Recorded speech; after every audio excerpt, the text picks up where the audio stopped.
नियम 130 के अंतर्गत माननीय सदस्य श्री इंद्रदत्त लखनपाल जी द्वारा प्रस्ताव लाया गया है कि प्रदेश में स्वास्थ्य सुविधाओं पर यह सदन विचार करे। विषय की गंभीरता को देखते हुए मैं भी इस चर्चा में अपने को शामिल कर रहा हूं। ये विषय इसलिए भी महत्वपूर्ण है महोदय कि जिस तरह से आज वर्तमान स्थिति में प्रदेश, न सिर्फ प्रदेश, पूरा विश्व कोरोना महामारी काल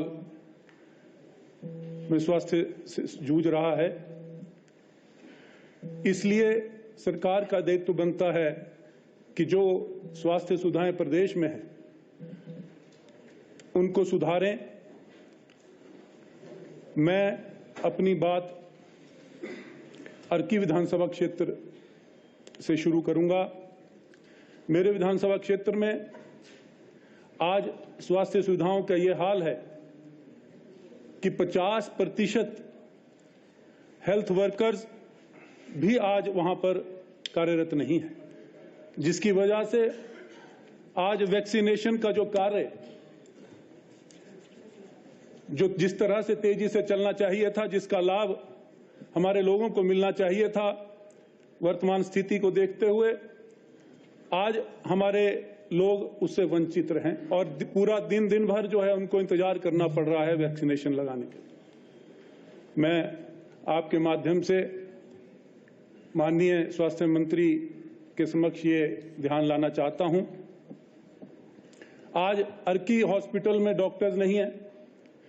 3 सर्जन अर्की हॉस्पिटल में मौजूद हैं, कार्यरत हैं, लेकिन गायनेकोलॉजिस्ट, पीडियाट्रिक्स और ऑर्थोपेडिशियन जो है आज वहां पर मौजूद नहीं है, जिसकी वजह से आज उनकी सेवाओं से आमजन को वंचित रहना पड़ रहा है।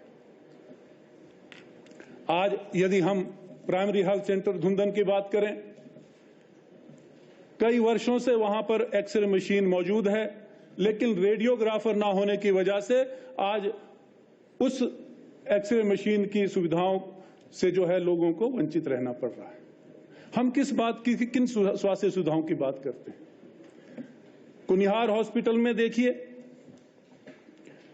अल्ट्रासाउंड कराने के लिए लोग जाते हैं लेकिन बेरंग वापस आते हैं। अभी मैं हाल ही में एक वाकया बताऊं। चुनाव के बाद, उपचुनाव के बाद मुझे कुछ लोग मिलने आए। उन्होंने अपना अल्ट्रासाउंड के लिए कुनिहार हॉस्पिटल गए, लेकिन वहां पर वो सुविधा ना होने की वजह से उन्होंने सोचा कि साथ लगते धर्मपुर, जो कि स्वास्थ्य मंत्री, माननीय स्वास्थ्य मंत्री महोदय का गृह क्षेत्र है, वहां हॉस्पिटल में सुविधाएं मौजूद होंगी। वहां गए और वहां पर भी उनको अल्ट्रासाउंड की सुविधा नहीं मिली। बड़े दुर्भाग्य की बात है। माननीय स्वास्थ्य मंत्री ने उपचुनाव में बहुत अहम भूमिका निभाई। बहुत दिनों से वो अर्की विधानसभा क्षेत्र में रहे। इनके संज्ञान में बहुत सी बातें आई होंगी। मैं कम्युनिटी हेल्थ सेंटर दाड़ला घाट की बात करता हूं।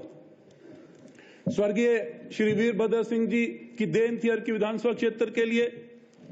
दाड़ला घाट में उन्होंने 2017 में, जब वो मुख्यमंत्री थे, कम्युनिटी हेल्थ सेंटर की घोषणा करी और उसके लिए 2.5 करोड़ रुपए की राशि जो है स्वीकृत की।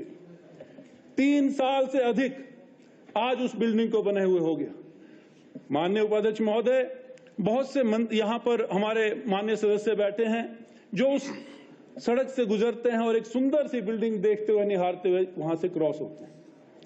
आज ऐसे समय में जब हम स्वास्थ्य सुविधाओं पे चर्चा कर रहे हैं आज सदन में, और हमारे प्रदेश की जनता जो है कोरोना महामारी काल से जूझ रही है, अपने स्वास्थ्य की जो उनकी समस्याएं हैं उनको लेकर उन्हें कभी बिलासपुर, कभी शिमला आईजीएमसी या पीजीआई चंडीगढ़ जाना पड़ता है, और सरकारी फंड से बना हुआ पैसा लोगों का फंड है। वो आज वहां पर 3 वर्ष से अधिक जो है वो बिल्डिंग हो गई। क्या वजह है कि आज वहां पर स्वास्थ्य सुविधाएं लोगों को नहीं मिल रही? क्यों वहां पर डॉक्टर्स नियुक्त नहीं हुए हैं? क्यों वहां पर नर्सेज नियुक्त नहीं हुए? क्यों वहां पर लेबोरेटरी एस्टेब्लिश नहीं हुई? मैं ये भी पूछना चाहता हूं।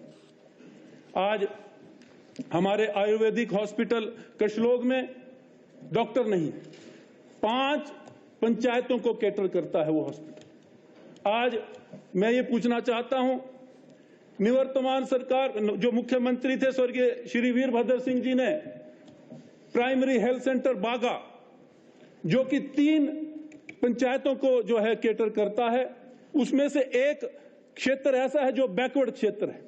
आज भी या वहां पर यदि कोई गर्भवती महिला को हॉस्पिटल ले जाना होता है तो वहां पर उसको पालकी में या फिर 4 पाई उल्टी करके उनको वहां पर हॉस्पिटल पहुंचाया जाता है। सड़क नहीं है।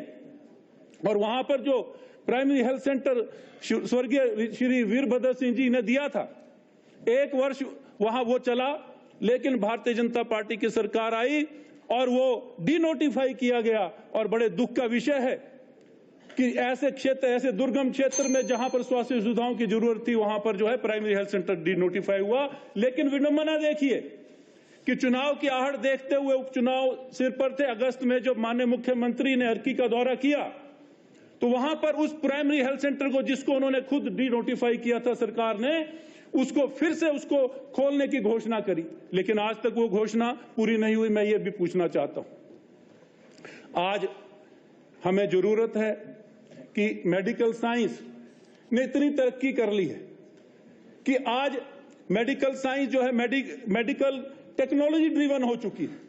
आज हमें चाहिए कि जो आज हम अपने पुराने पारंपरिक ढांचे से ऊपर उठकर हमें आज 3D जो आज एक्सरे की सुविधा जो है यहां पर किस तरह शुरू करनी है, उस पर चर्चा होनी चाहिए।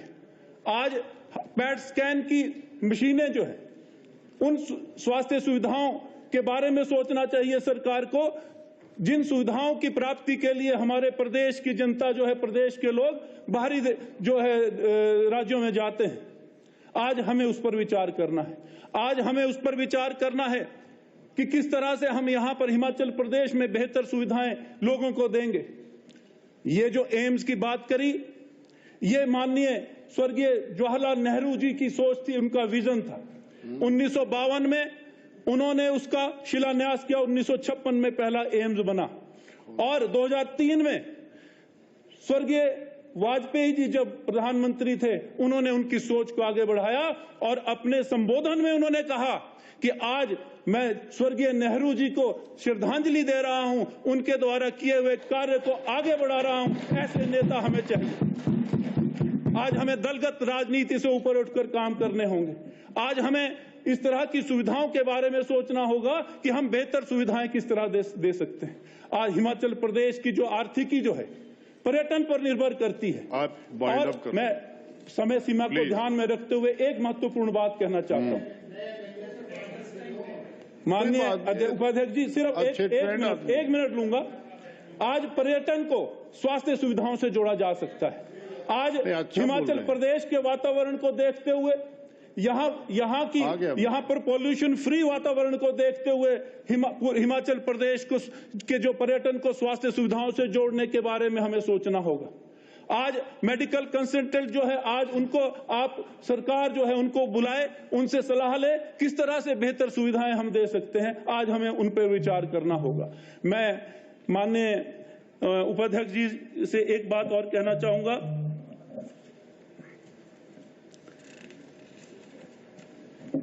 मैं उस क्षेत्र से आता हूं जहां पर 2 सीमेंट उद्योग स्थापित है और माइनिंग का जो पैसा है, माइनिंग फंड जो है, उसका दुरुपयोग हो रहा है। वो आज हमारे जो वहां पर लोग जो पोल्यूशन, जो प्रदूषण सह रहे हैं, उनके स्वास्थ्य सुविधाओं के लिए यूज नहीं हो रहा है। अगर सरकार की इच्छा शक्ति होती, राजनीतिक इच्छा शक्ति होती, स्वास्थ्य सुविधाओं के बारे में यदि चिंता होती, तो आज वो जो कम्युनिटी हेल्थ सेंटर की बिल्डिंग बनी है, वो माइनिंग फंड से जो है वहां पर स्टाफ रखा जाना चाहिए था। आज वहां पर स्वास्थ्य सुविधाएं माइनिंग फंड के माध्यम से जो है वो पैसा खर्च करके वहां उसको शुरू करवाना चाहिए था। ये इच्छा शक्ति होती है आपके, अगर आप जो है सही मायने में जो है जनहित की बात सोचते। तो मैं पम्मी जी, राशन के लिए लाखों रुपए की ये जो फंड, आप एक्ट पढ़ लीजिए जो ये माइनिंग फंड है इसका एक नियम है, उसका रूल है, किसके तहत वो दिया जाना चाहिए। आज मैं हमारे माननीय सदस्य ने बात करी, तो मैं इस पे 2 मिनट बोलना चाहूंगा कि आज मैं ये भी इस सदन के माध्यम से यहाँ पर ये कहना चाहूंगा कि जो माइनिंग फंड जो है वो खर्चा हुआ, उसकी भी जांच की जाए, क्योंकि आज 68 लाख रुपए के सीसीटीवी कैमरा खरीदे गए हैं। वो किस लिए खरीदे गए हैं? और आज जो बिल्डिंग्स के लिपाई पुताई के लिए पैसा खर्च माइनिंग फंड से किया जा रहा है, इसके लिए माइनिंग फंड नहीं बना है। माननीय उपाध्यक्ष महोदय, आप इसकी जांच करवाइए। मैं इसकी बात की मांग करता हूं इस सदन में।